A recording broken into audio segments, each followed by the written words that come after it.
చెప్పిన మాట ప్రకారం రైతు భరోసా నిధులు విడుదల చేశామని, సవాల్ మీద నిలబడే వ్యక్తి అయితే అమరవీరుల స్థూపం దగ్గర కేసీఆర్ ముక్కు నేలకు రాయాలని అన్నారు సీఎం రేవంత్ రెడ్డి.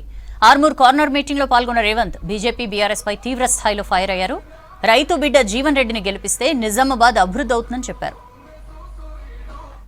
మొన్న జరిగిన శాసనసభ ఎన్నికల్లో అయినా ఈ ఆర్మూర్ నుంచి మీకు శనిలాగా పట్టిన ఆ జీవన్ రెడ్డిని, వాడు నకిలీ జీవన్,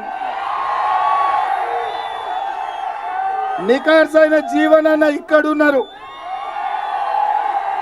వదిలించుకోనికే ఇంకొక ఆయన తెచ్చుకున్నారు.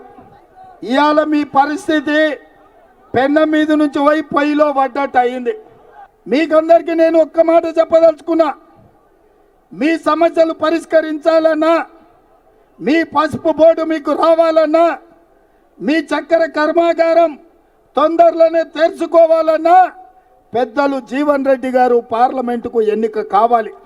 నిన్న మన చంద్రశేఖరరావు అన్నాడు, రైతు బంధు పడతలేదు, రైతు బంధు వస్తలేదు అని.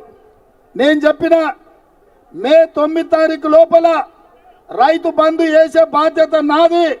రైతు బంధు వేస్తా, అమరవీరుల స్థూపం దగ్గర 9 తారీఖు లోపల వేయకపోతే నేను ముక్కు నేలకు రాస్తా, వేస్తే నువ్వు రాస్తావా అని సవాలు విసిరిన.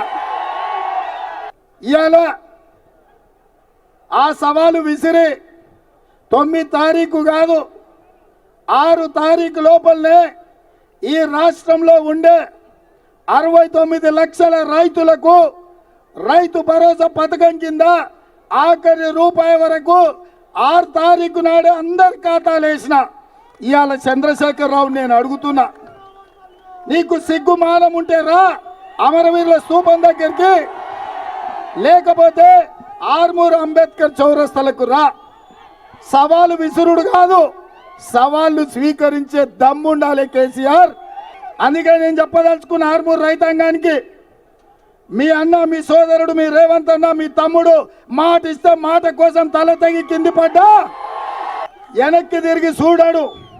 ఈ 10 ఏళ్ళు ఎన్ని కేసులు పెట్టినా, ఎన్ని అరెస్టులు చేసినా, ఎన్నిసార్లు జైలుకు పంపించినా ఈ లక్షలాది మంది కార్యకర్తల కోసం నిటారుగా నిలబడి కొట్లాడి ఇవాళ ఇందిరమ్మ రాజ్యం ప్రజా పాలన తీసుకొచ్చినాం. అందుకే ఈ అంబేద్కర్ చౌరస్తాలో ఇవాళ రైతు రుణమాఫీ గురించి మాట్లాడుతున్నారు.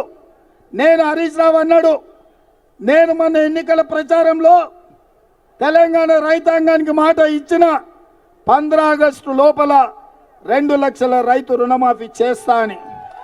హరీష్ రావు అన్నాడు, నువ్వు చేయలేవు, నువ్వు చేస్తే నేను రాజీనామా చేస్తా, మళ్ళీ ఎన్నికల్లో పోటీ చేయను సిద్దిపేటలో అని.